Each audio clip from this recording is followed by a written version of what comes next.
자, 그래서 운동량에 대해서 살펴봤고, 지금부터는 뭐에 대해서? 충격량에 대해서 살펴보기로 하자. 충격량이라 하면 물체가 받은 충격의 정도를 충격량이라 하고, 충격량 역시 크기와 뭘 가진다고? 방향을 가지게 된다는 거지.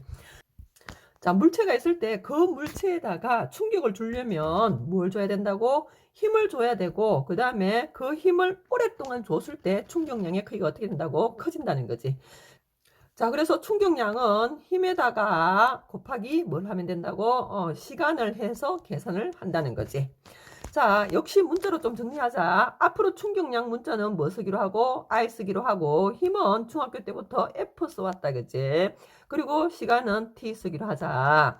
그래서 I는 FT가 되고, 자, 그 다음에 충격량의 단위를 또 정리를 하고 넘어간다면, 힘은 뉴턴 단위를 썼지, 그지? 그리고 시간은 세크 쓸 거야. 초 쓸 거야. 그래서 뉴턴 세크가 충격량의 단위가 되며, 그리고 충격량의 방향은 내가 준 누구의 방향하고 힘의 방향과 어따 다 같다는 거지. 자, 그 다음에 또 한 가지 기억할 거는, 예를 들어서 내가 물체에 준 힘과 시간 그래프가 주어지잖아요, 그지? 그럼 예를 들어서 이렇게 해가지고 x축이 시간 t이고 y축이 f 힘이라고 했을 때 내가 물체에다가 힘을 이렇게 줬단 말이야.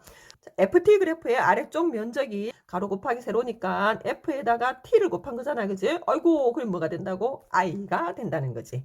자, 예를 들어서 만약 요 시간이 5초고 내가 몇 뉴턴의 힘을? 4뉴턴의 힘을 줬다. 그러면 5초 동안 물체가 받은 충격량 I는 얼마가 된다고? 20뉴턴 세크가 됩니다. 이렇게 대답을 하시면 되는 거지. 자, 한 개 더 보고 갈게. 예를 들어서 그래프가 요 위에다 좀 해볼까. 요렇게 해가지고 힘이 요런 식으로 됐나? 힘의 크기가 일정하지 않고 이렇게 변했잖아요, 그지? 그래서 여기가 4초고 그 다음 여기가 만약 10뉴턴이라 하자. FT 그래프로서. 그러면 충격량 I는 얼마입니까? 하고 묻는다면 아래쪽 삼각형 넓이를 해야 되겠지, 그지? 그래서 주어진 그래프의 아래쪽 넓이를 계산하셔야 됩니다. 그러면 이 경우는 얼마가 된다고? 삼각형 넓이를 계산하시면 20뉴턴 세크입니다. 이렇게 되겠지, 그지? 자, 그러면 이제 운동량 배웠고 충격량 배웠고 둘은 어떤 관계가 있는지 볼 건데, 자, 물체에다가 만약 힘을 주잖아요, 그지? 힘을 줘서 충격을 주잖아. 그러면 그 힘을 받는 동안 속도가 어떻게 되더라고? 변하게 되어서 운동량도 변하더라는 거지. 자, 그래서 아주 중요하다. 충격량은 힘에다가 시간을 곱했는데 그 물체가 충격을 받은 만큼 운동량에 뭐가 생기더라고? 변화가 생기더라는 거지. 그래서 요걸 식으로 좀 정리를 한다면 충격량 문자는 I였고 I는 FT였다, 그지? 자, 그 다음에 요게 운동량 P와 같아지는 게 아니라 P의 변화량과 같아지지, 그지? 그래서 변화량 앞에서 델타 쓰기로 했지, 그지? I는 FT고 요거는 델타 P였다 같고, 델타 P라는 것은 운동량의 변화로서 나중 운동량에다가 처음 운동량은 0초일 때 운동량이니까 P0라고 잡자고 했다, 그지? 그래서 P-P0가 되고, 자, 한 발 더 나아가서 P라는 것은 MV였잖아, MV. 됐나? 그러면 나중 운동량은 질량에다가 나중 속도를 곱한 거고, 그 다음에 처음 운동량은 질량은 변화가 없으니까 그대로 M으로 두면 되겠지, 그지? 0초일 때 속도를 곱해서 계산할 수 있는 거지. 그래서 요 식을 잘 기억을 해주시면 좋겠습니다. 자, 그렇게 되다 보니까 있잖아. 여기 충격량 I는 단위가 뉴턴 세크였다, 그지? 뉴턴 세크. 거기에 반해서 운동량 단위는 킬로그램, 미터 퍼 세크였는데, 충격량과 운동량의 변화량이 같아지니까 요 단위도 같이 사용할 수 서로 같이 사용할 수 있어. 뉴턴 세크의 의미와 킬로그램 미터 퍼 세크의 단위의 크기가 같다는 거. 되나? 자, 그러면 어떤 물체의 운동량 변화량을 어떻게 하고 싶다고? 크게 하고 싶다는 거지. 되나? 예를 들어서 대포가 있는데 대포를 멀리 포탄을 이렇게 멀리 날려보내게 하려면 운동량을 크게 해야 멀리 날아갈 수 있겠지, 그지? 그럼 어떻게 하면 되냐면 대포의 포신 길이를 어떻게 하라고? 길게 해서 힘을 받는 시간 t를 어떻게 하라고? 길게 하면 i가 어떻게 되고? 커지게 되고, 그러면 운동량의 변화량도 커져서 속도가 커져서 멀리 날아갈 수 있다는 거지. 자, 그 외에는 테니스 라켓이라든지 야구 방망이라든지 야구공을 칠 때 야구 방망이 이런 것들을 어떻게 하라고? 끝까지 휘둘러 줘서 공이 힘을 받는 시간을 길게 해서 충격량을 어떻게 하라고? 크게 해서 운동량 변화량도 크게 하라는 거지. 자, 그럼 지금부터는 배운 것을 문제에 좀 적용을 시켜보기로 하자. 자, 여기 보면 야구 공이 날아와서 방망이에 부딪힌 다음에 반대 방향으로 날아가고 있을 때 여기에서 야구공이 받은 충격량 I는 얼마입니까? 하고 묻잖아요. 그지? 그러면 I는 뭐라고? FT였지. 자, 근데 F도 없고 T도 없지. 그지? 그러면 뭐라고? 요게 델타 P였다. 델타 P는 P-P 제로였고 그 다음에 P를 계산하는 방법은 질량 M에다가 속도 V를 곱하면 됐었지. 그지? 됐나? 자, 그래서 충돌하기 전 운동량은 0.1kg에다가 10을 곱해서 얼마가 나오고 1이 나왔다. 자, 그 다음에 충돌 후의 경우는 30m/s인데 질량은 0.1kg으로 변화가 없겠지. 그래서 곱하면 얼마가 나온다고? 3이 나오겠지.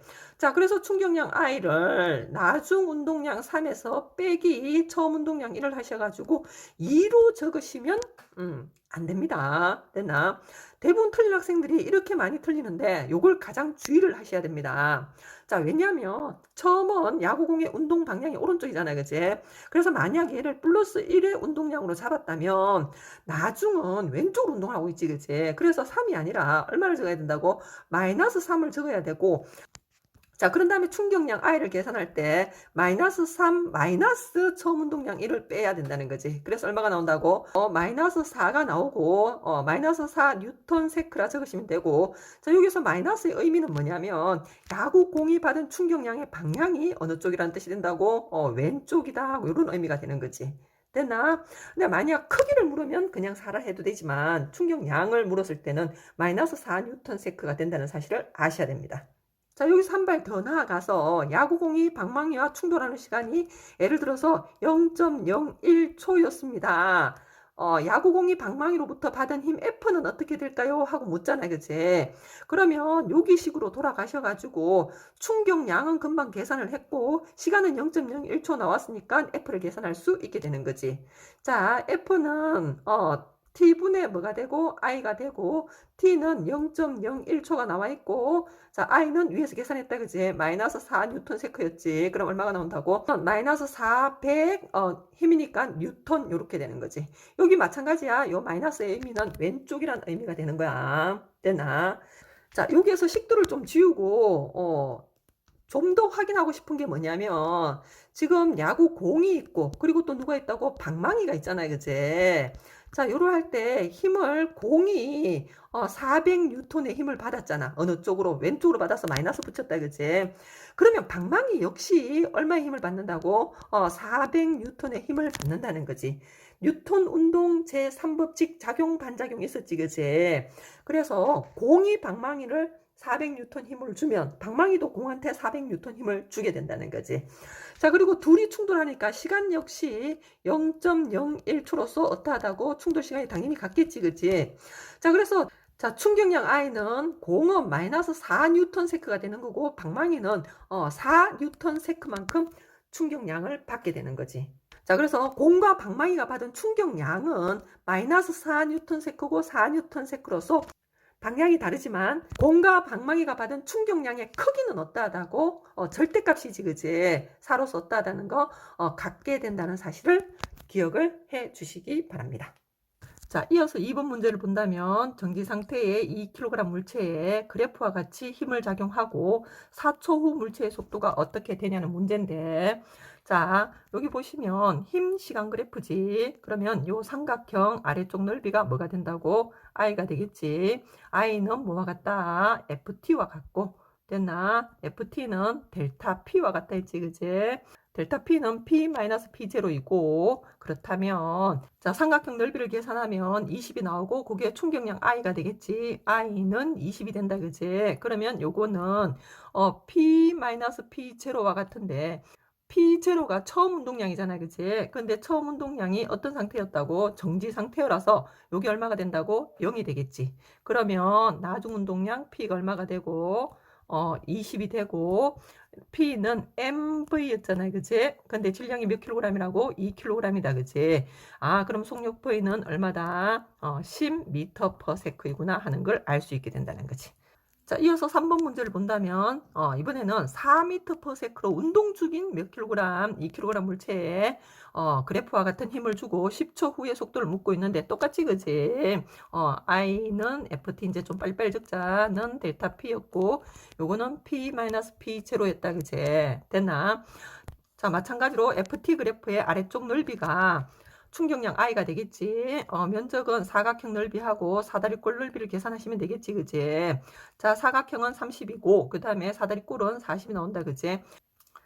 자, 면적이 70이 나왔으니까 i는 70이다. 그지? 70은 p-p0와 같고 자, 그 다음에 p0가 4m/s로 운동 중인 2kg 물체였으므로 요 값이 8이다. 그지?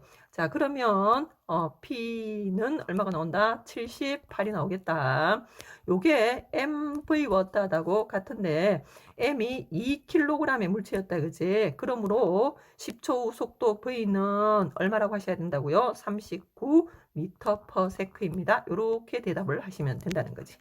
자, 이번에는 4번 문제는 동일 물체가 이렇게 동일한 크기의 힘을 받는데 운동의 어떤 방향으로 운동 반대 방향으로 힘을 받는다고 하자. 그러면 어떤 차이가 생기냐면 자, 3번 문제에서는 충격량 I를 70으로 뒀잖아요. 그지? 그러나 운동의 반대 방향으로 힘을 받는다고 하면 I를 70이 아니라 마이너스 70으로 두셔야 되고 그러면 그대로 식 넣으시면 됩니다. 요 식 그대로 갖고 와서 사용하시면 되겠지. 그지? 그래서 마이너스 70은 P 마이너스 뭐가 된다고? P0가 되는데 P0가 8이었지. 그지? 그러면 자, P가 마이너스 62가 나온다. 그러면 V는 마이너스 31m/s가 되는 거고 자, 여기에서 마이너스는 무슨 뜻이냐면 처음 운동 방향과 어떤 방향으로 반대 방향으로 운동한다 그런 의미가 되는 거지. 됐나? 자, 그래서 이 파트에서는 뭐를 주의를 해야 된다는 거지. 운동의 방향으로 힘을 받은 건지 운동의 반대 방향으로 힘을 받은 건지 자, 뭐가 플러스가 되는지 마이너스가 되는지를 주의를 하시면 계산은 어렵지 않다는 거 기억을 해 주십시오. 자, 이번에는 물체가 충돌했을 때 받는 힘의 크기가 어떻게 달라지게 되며 그러면 안전을 위해서 우리는 어떤 노력을 해야 되는지 하고 연결을 지어보자. 자, 앞에서 충격량을 배웠을 때 그때 받는 힘의 크기를 뭐라고 하냐면 충격력이라고 해. 자, 식을 한번 정리해보면 충격량 I는 FT였잖아요. 그지? 그럼 요때 요 힘, 요걸 충격력이라 한다는 거지. 그러면 F라는 것은 충격량이 클수록 F는 커지고 대신에 시간이 길어지게 되면 충격력은 줄어들지. 그지? 자, 그래서 충격량인지 충격력인지 정확하게 봐주시고 자, 충격량이 어떨 때 같을 때 충돌 시간이 길면 충격력은 어떻게 된다고? 줄어든다, 감소한다. 그렇게 되면 힘의 크기가 줄어서 P를 줄일 수 있다는 거지. 됐나? 그래서 이런 원리를 이용한 거에 바로 누가 있냐면 우리가 무릎에 차는 보호대라든지 그 다음에 글러브, 야구공을 받을 때 글러브, 그 다음에 공을 받을 때 또 손을 뒤로 빼서 공을 받는 시간을 길게 해서 손이 받는 힘을 줄이는 거 그런 것들. 그리고 자동차 범퍼, 에어백, 공기충전재 등 이런 것들이 이런 원리를 이용해서 피해를 줄이고 있다는 거지. 자, 그래서 단적으로 한 개 확인하고 가자. 같은 달걀이야. 같은 달걀이란 말은 질량 m이 어떠하다고 동일하다는 뜻이 되고 얘를 같은 높이에서 시멘트 바닥과 방석 위에 떨어지잖아. 그지? 그랬을 경우에 각 물리량을 뭐로 비교하라고? 부동으로 한번 비교해 주세요 하고 얘기했다. 그러면 자, 얘가 질량이 같은 상태에서 지면에 닿기 직전 같은 높이에 떨어졌으니까 V도 어떠하다고? V도 동일했다. 그런데 둘 다 깨지면서 뭐 하게 돼? 정지하게 되지. 그치? 그럼으로써 운동량이 처음과 나중에 운동량이 같아서 델타 P가 어떠하다고? 둘 다 뭐하다고? 동일하지. 그치? 자, 그래서 여기 가서 시멘트 바닥에 떨어질 경우, 방석에 떨어질 경우, 자, 같은 달걀이라서 질량 어떠하고 같았고, 그 다음에 같은 높이에서 떨어져서, 그 다음에 바닥에 닿고 둘 다 정지하게 됨으로써 속도의 변화, 델타 V 역시 어떠하다고 같아서 델타 P 역시 어떠하다고 같다는 거지. 근데 델타 P가 바로 뭐였다? I였지, 그지? 그러면 시멘트 바닥과 방석에서 달걀이 받는 충격량 역시 어떠하다고 같다는 거지. 자, 그런데 왜 시멘트 바닥에 떨어진 애는 달걀이 이렇게 깨지게 되고 방석에 떨어진 애는 깨지지 않느냐? 됐나? 그것은 뭐하고 상관이 있다고? 충돌하는 동안에 걸린 시간과 상관이 있다는 거지. 방석에 떨어질 때는 T가 어떠하다? 길게 되고 그러다 보니 힘의 크기가 어떠하다고? 작다는 거지. 그래서 방석에 떨어진 경우는 깨지지 않게 된다. 이렇게 되는 거지. 자, 그걸 힘과 시간 그래프로 나타내 봤을 때 방석에 떨어진 경우는 시간은 길지, 그지? 그러나 받는 평균 힘의 크기는 작아지는 거고, 단단한 바닥, 시멘트 바닥에 떨어질 경우는 힘이 작은 대신에 받는 평균 힘이 커져서 깨진다는 거지. 자, 이때 주의할 거는 요 그래프의 아래쪽 넓이가 충격량을 의미하고 있잖아요, 그지? 그래서 단단한 바닥에 떨어졌을 때의 면적을 SA라 하고, 방석에 떨어졌을 때의 그래프의 면적을 SB라 했을 때, 충격량 I가 같기 때문에 요 아래쪽 넓이도 어떠하다? 같다는 거. 됐나? 그리고 예를 들어서 만약 시멘트 바닥과 방석에 떨어질 때 걸린 시간이 1대2B로 나오잖아요. 그치? 그러면 받은 평균 힘은 2대1B가 된다는 것까지 좀 기억을 해주시고, 자, 마무리로 한 번 더 정리를 한다면 방석에 떨어진 달걀이 안 깨어지는 이유는 뭐냐? 자, 충격량 I는 어떠하지만 둘이가 같다고 했다, 그지? 같은데, 충돌 시간 T가 방석에 떨어질 때가 더 어떠하다고 길어져서 충격력 F의 크기가 어떻게 된다고? 작아져서 달걀이 깨지지 않았다. 피해가 줄어들었다. 이렇게 마무리가 되겠지, 그지? 됐나? 여기 적어주시면 되겠지, 그지? 이렇게 정리하자.